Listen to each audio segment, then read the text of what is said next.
రాష్ట్ర విభజన తర్వాత ఏపీలో కాంగ్రెస్ పార్టీ రాజకీయంగా ఎంత నష్టపోయిందో ప్రత్యేకంగా చెప్పనక్కర్లేదు. దాదాపుగా కనుమరుగైపోయింది. కాంగ్రెస్లో ఉన్న కొద్దిమంది నాయకులు కూడా ఆ పార్టీని పట్టించుకోవడం లేదు. ఆ పార్టీ బలం పెరుగుతుంది అని కూడా సొంత పార్టీ నేతలకు నమ్మకం లేదు.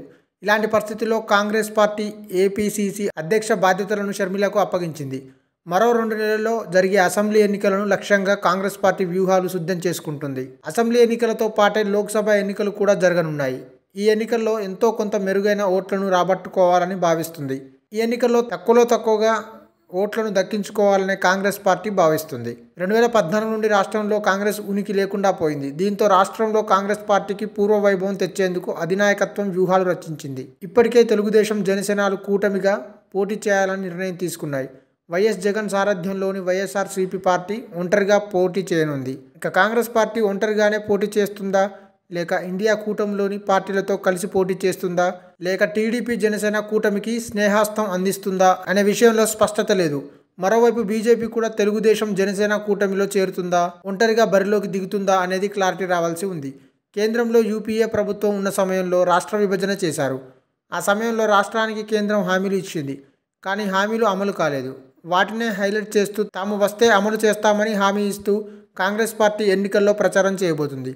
ప్రత్యేక హోదా, పోలవరం, విభజన హామీలు, విశాఖ ఉక్కు వంటి వాటిని ప్రధాన ప్రచార అస్త్రాలుగా వినియోగించుకునే అవకాశాలు కూడా కనిపిస్తున్నాయి.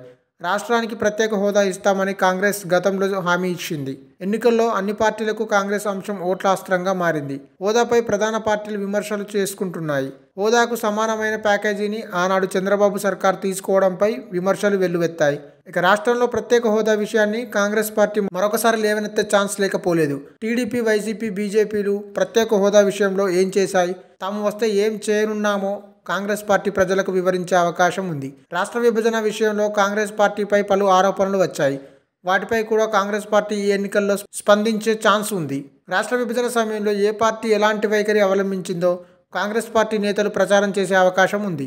ఈసారి కేంద్రంలో అధికారంలోకి వస్తే ఆంధ్రప్రదేశ్కి ఇచ్చిన హామీల విషయంలో సానుకూలంగా నిర్ణయాలు తీసుకుంటామని కాంగ్రెస్ ప్రచారం చేసుకోవచ్చు. ఆంధ్రప్రదేశ్ పునర్విభజన చట్టంలోని అంశాల గురించి ప్రస్తావించే అవకాశాలు ఉన్నాయి.